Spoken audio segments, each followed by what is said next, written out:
35ম মহামেধি football tournament আজিৰ পৰা start হৈছে মংগল ষ্টেডিয়ামত। আজি খেলখন অংশগ্ৰহণ কৰিছে কাহিবাৰী ইউথ ক্লাব, ওদালগুৰি আৰু গুৱাহাটী চিটি পুলিচৰ মাজত অনুষ্ঠিত হৈছে। ইতিমধ্যে আমাৰ ইয়াতে 12টা টিমে যোগদান কৰিছে আৰু অইল ইণ্ডিয়া লিমিটেড, দুলীয়াজান, তাৰপিছত royal club Orissa, Assam rifles, Assam ৰাজ্য বিদ্যুৎ পৰিষদ, গ্ৰীণ ভেলী, এই সকলোবোৰ টিমে যোগদান কৰিছে। আজি খেলখন উদ্বোধন কৰিলে আমাৰ সভাপতি তথা অসম চৰকাৰৰ মাননীয় মন্ত্ৰী প্ৰসন্ন দাস ডাঙৰীয়াই।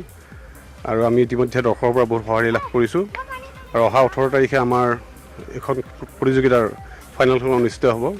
আশা কৰিছোঁ সকলোৰ উপস্থিতি তথা সহায় সহযোগিতা কামনা কৰিছোঁ।